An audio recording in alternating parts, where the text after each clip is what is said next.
हमारे अगले मेहमान प्रदीप सोलंकी साहब अपना इजहार ख्याल करेंगे। या कार्यक्रमासाठी विचार मंचावर बसलेले आरपीआयचे प्रमुख प्रकाशजी जावळे, बामसेफच्या वतीनं आपली भूमिका मांडलेले माझे मित्र डॉक्टर प्रदेव कसाबजी, जानकर साहेबांची प्रतिमा उपस्थित असलेले इंजिनियरजी भोजने, या विचार मंचावर सर्व रथी महारथी, या संघटनेचे अध्यक्ष डॉक्टर जावेदजी, माझे मित्र खालिद भाई, उपस्थित सर्व संघटनेचे पदाधिकारी बांधवांनो, आणि आमच्या समाजामध्ये मुस्लिमाच्या बाबतीत असं चित्र निर्माण केलेलं आहे की या देशातला मुस्लिम म्हणजे अत्यंत कर्मठ आहे, अत्यंत क्रूर आहे आणि जास्त असला तर अतिरेकी आहे।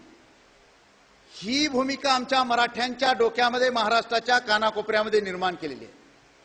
खेड्यामध्ये प्रश्न विचारला गेला की मराठ्यांनो तुमचा नंबर 1 शत्रू कोण? आमचं मराठ्याचं पोरग उभा राहतं म्हणतं मुसलमान। त्याला जर विचारलं बाबा तुझ्या गावात मुसलमानचे घरं किती, तो म्हणतो 5 ते 6। तुझ्या गावात मुसलमानाने किती जणांवर अन्याय केला हातवरी करा, एकाचाही हातवरी होत नाही। तुझ्या गावात मुसलमानाची दादागिरी नाही, तुझ्यावर एकानाही मुसलमानाने अन्याय केला नाही, तर तुझा नंबर 1 शत्रू मुसलमान कस काय? ते मला काय माहित, लोक म्हणतात म्हणून मी म्हणतो। म्हणजे अशा प्रकारची भूमिका महाराष्ट्रामध्ये आणि अशा लोकांची टाळकी जागेवर आणण्याचं काम संभाजी ब्रिगेडच्या माध्यमातून मी महाराष्ट्रभर करतो। नेमके चित्र उभा केले जातात की शिवाजी महाराज अफजल खानाचं पोट फाडतायत आणि खाली लिहिले असतं दहशतवाद असा संपवावा लागेल। मराठ्याच्या डोक्यात फिट की मुसलमान मारल्याशिवाय दहशतवाद संपत नाही। आम्ही मराठ्यांच्या पोराला समजावून सांगितलं शिवाजी महाराजांनी अफजल खानाचं पोट फाडलंय खरं आहे, पण अफजल खानाचं पोट फाडल्यानंतर त्यावेळेस कृष्णा भास्कर कुलकर्णी मारलेला तुम्हाला का कळत नाही, याच्यावर चर्चा का होत नाहीये? शिवाजी महाराज मुसलमानांचे विरोधक होते असं चित्र का निर्माण केलं? तर चारी बाजूने मुसलमान राजे होते, पण मुसलमान राजे होते याचा अर्थ शिवाजी महाराज मुसलमानांचे विरोधक होते काय? औरंगजेबाच्या सैन्यामध्ये हिंदू नव्हते काय?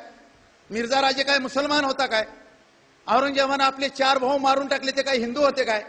आपल्या बापाला अटक केली ते काय हिंदू होता काय? या सगळ्या सत्तेच्या लढाया असतात हे आम्ही रोज समजावून सांगतो। शिवाजी महाराज जर मुसलमानाचे विरोधक होते तर रोज मराठ्यांच्या पोरला खेड्यापाड्यात मी समजावून सांगतो की शिवाजी महाराज जर मुसलमानाचे विरोधक असते तर शिवाजी महाराजांच्या तोफखान्याचा प्रमुख कोण होता? इब्राहिम खान। शिवाजी महाराजांच्या आरमाराचा प्रमुख कोण होता? दौलत खान। शिवाजी महाराजांच्या घोडदळाचा प्रमुख कोण होता? सिद्दी हिलाल। शिवाजी महाराजांचा पहिला सरसेनापती कोण होता? नूर खान। शिवाजी महाराजांबरोबर आग्र्याला गेलेला मदारी मेहतर मुसलमान। शिवाजी महाराजांचा एकमेव वकील काजी हैदर हाही मुसलमान। शिवाजी महाराजांचं एकमेव चित्र उपलब्ध आहे, त्या चित्रकाराचं नाव मीर मोहम्मद हाही मुसलमान। आणि अफजल खानाचं पोट फाडण्यासाठी ज्या वाघनख्या पाठवून दिल्या तो रुस्तमे जमान हाही मुसलमान। एवढे मुसलमान अधिकारी जर शिवाजी महाराजांच्या सैन्यात असू शकतात तर शिवाजी महाराज मुसलमानाचे विरोधक असतात काय? शिवाजी महाराजांचे 31 बॉडीगार्ड होते आणि 31 पैकी 10 मुसलमान होते, आणि बॉडीगार्ड काय करू शकतो इंदिरा गांधीला जाऊन विचारा। शिवाजी महाराजांनी एकही मस्जिद पाडली नाही, एकही कुराण जाळलं नाही, मग शिवाजी महाराजांचा वापर मुसलमानांवर हल्ले करताना का केला जातो? याचा गांभीर्याने या देशामध्ये विचार झाला पाहिजे। अरे रायगड किल्ला राजधानी बांधल्यानंतर शिवाजी महाराजांच्या जगदीश्वराचं मंदिर उभारलं, मंत्र्याला विचारलं जगदीश्वराचं मंदिर उभारलं, माझ्या मुसलमान सैनिकांसाठी मस्जिद कुठे आहे? मंत्र्याने विचारलं जागा दाखवा। शिवाजी महाराजांनी स्वतःच्या राजवाड्यातली जागा दाखवली समोरची आणि सांगितलं की इथं मस्जिद बांधा, आणि राजवाड्यापुढे शिवाजी महाराजांनी मस्जिद बांधलेली आहे। हा इतिहास आपल्या देशामध्ये का सांगितला जात नाही? हा इतिहास जर समाजापर्यंत गेला तर या देशामधली सामाजिक दूरी निश्चित दूर होते। आज महाराष्ट्रामध्ये एक आंदोलन सुरू आहे, जय शिवाजीन पाडा कबर। कुठली कबर? प्रतापगडाच्या पायथ्याची। आम्ही पोराला रोज सांगतो अफजल खानाची कबर पाडा, पण बांधली कोणी? अफजल खानाला मारल्यानंतर शिवाजी महाराज प्रतापगडावर गेले, जिजाऊने विचारलं अफजल खानाचं काय झालं? मासाहेब मारला गेला, त्याचं प्रेत कुठे आहे? प्रतापगडाच्या पायथ्याला पडलंय।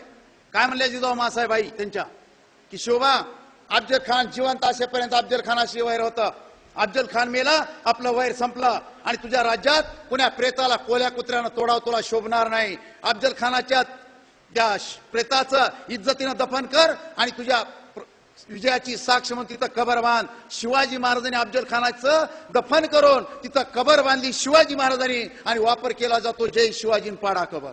अरे शिवाजी महाराजांनी बांधलेली कबर शिवाजी महाराजांचं नाव घेऊन पाडलं जातं, अत्यंत दुर्दैव आहे। आमच्या पोराच्या डोक्यात बसलं जातं काशी न होती, मथुरा न होती, शिवाजी न होते तो सबकी सुन्नत होती। अरे काशीन मथुरा शिवाजी महाराजांच्या ताब्यातच नव्हती. काशीन मथुरा होती औरंगजेबाच्या ताब्यात, ती शिवाजी महाराजांना वाचवली कशी, याच्यावर विचार होत नाही. म्हणजे अशा प्रकारच्या विचारचक्र जर समाजापुढे सुरू व्हायला झालं तर 100% या देशामध्ये प्रगती होऊ शकते. आज भारतामध्ये एक चित्र उभा केलंय, मुसलमान म्हणजे अतिरेकीच. काल एका कार्यक्रमाला गेलो होतो औरंगाबादमध्ये. आमचा एक संघटनेचा कार्यकर्ता लांबलचक दाढीवाला, आम्ही कार्यक्रमाला जाऊन बसलो. MIDC चिकलठाण्याचा PA आला 15 मिनिटांना. आपण कोण? म्हणजे काय झालं? आम्ही भारताचे नागरिक. त्याला म्हणतो आपण कोण? म्हणजे काय झालं? नाही तुम्हाला दाढी अतिरेकी वाटली आम्हाला विचारायला आलो. दाढी म्हणजे अतिरेकी काय? त्याला मला जरा हळूच बोल, लोक बोलताय. डिस्ट्रिक्ट 42. त्यानं आमचं नाव फिरवून घेतलं, पुढे गेला. कार्यक्रम संपला, त्याला विचारलं का रे बाबा तू काय विचारायला? नाही मला वाटलं मुसलमान आहे काय की म्हणून अतिरेकी वाटलं मला. PI औरंगाबादचा. त्यांना म्हणलं दाढी राखलेला माणूस अतिरेकीच असतो काय? मग मालेगावच्या बॉम्बस्फोटात जे पुराणू पांडे सापडले हरामखोर, यांना काय दाढ्या होत्या काय? त्या नांदेडमध्ये पुण्याला जे अतिरेकी सापडले साले, हे काय मुसलमान होते काय? इंदिरा गांधीला कोण्या मुसलमानानं मारलं काय? महात्मा गांधीला मुसलमानानं मारलं काय? राजीव गांधीला मुसलमानानं मारलं काय? काय चाललंय काय? अरे अतिरेक्यांना धर्म नसते आणि जातही नसते. त्यांच्या बंदुकीला कोणत्याही गोळीला रंग नसतो. मात्र त्या गोळीतून निघालेलं रक्त माणूस मरल्यानंतर फक्त लालच असतं. ही साधी गोष्ट ही समाजाला कळली पाहिजे. आज पाकिस्तानमध्ये धार्मिक दंगली होत आहेत, तिथं बॉम्बस्फोट होत आहेत. हे काय हिंदू करतात का इथले जाऊन? आणि पुन्हा आम्हाला एसएमएस येतात, हर मुसलमान अतिरेकी नहीं होता, लेकिन पकड़ा गया हर मुसलमान अतिरेकी क्यों होता है. म्हणजे या देशामध्ये अशा प्रकारची प्रचार यंत्रणा राबविली जाते. या देशातला प्रत्येक मुसलमान अतिरेकी आहे. संभाजी ब्रिगेडच्या माध्यमातून आम्ही रोज सांगतो की जे अतिरेकी मुसलमान असतील त्यांना भर चौकात ठेचून मारा. पण या देशावर प्रेम करणारा सर्वसामान्य मुसलमान, याचा त्या अतिरेक्याशी काय संबंध? आणि जो भारतातला मुसलमान रोज 5 वेळेस नमाज पडताना अगोदर या भारताच्या मातेवर माथा टेकतो आणि मग अल्लाचं नाव घेतो, तो मुसलमान या देशाचा गद्दार होऊ शकतो काय? हा प्रश्न आम्ही विचारला. आणि मुसलमानाच्या एवढ्या बदनाम्या करू नये.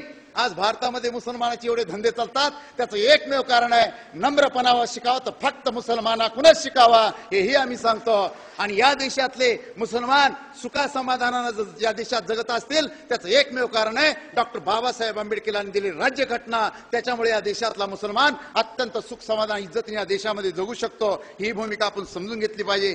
राजकारणावर इथे चर्चा होते, पण माझं मत आहे या देशातलं राजकारण अत्यंत भावनिक आहे. मुसलमानांना सांगितलं जातं तुम्हाला भाजपचा शिवसेनेचा धोका आहे, आम्हाला सांगितलं जातं तुम्हाला मुसलमानाचा धोका आहे. आधे इधर आधे उधर, बाकी काय रे? बाकी किधर गए? म्हणजे अर्धे इकडे घालायचे, अर्धे तिकडे घालायचे. कधी सरकार पंजात येणार, कधी छक्क्यात येणार, पण आपला काय फायदा? याचा गांभीर्यानं कुठतरी समाजाने विचार केला पाहिजे. आपल्या देशामध्ये नेमकं काय होतंय की चांगले माणसं राजकारणात येऊन याचा पक्का बंदोबस्त आहे. काय सांगितलं जातं राजकारणात की राजकारण वाईट आहे, पैशावाल्याचं आहे, दादागिरी करणाराच आहे, वशिल्यावाल्याच आहे, त्याला कोणतरी गॉडफादर पाहिजे, त्याच्या खानदानात राजकारण पाहिजे, तरच माणूस राजकारणी होऊ शकतो. शुद्ध अफवा. लोकशाहीमध्ये याच्यातलं एकही चालत नसतं. तुम्ही आम्ही नालायक आहेत, चांगले माणसं याच्याकडे दुर्लक्ष करतोय म्हणून यांचं फावतंय. जर तुम्हाला सध्याच बघायचं असेल तर मी 2 उदाहरणं देईल. विदर्भात गेलात तर आमदार बच्चू कडू याला जाऊन भेटा, आणि पश्चिम महाराष्ट्रात गेलात तर आमदार राजू शेट्टी या 2 आमदाराला भेटा. पैसा नाही, गॉडफादर नाही, पक्ष नाही, कार्यकर्ते फक्त, आणि 4 मीडिया चीत करून हे कारखानदाराला पाडून हे माणसं निवडून येऊ शकतात. हे तुमच्या पुढला उदाहरण आहे. सध्या मी आता कोल्हापूर जिल्ह्यामध्ये गेलो होतो. या आमदाराचं कसं काय, काही खरं नाही, त्याचं कसं काय पडण्याची शक्यता आहे, याचं कसं काय येण्याची शक्यता आहे, हसन मुश्रीफचं कसं काय 100% निवडून येणार.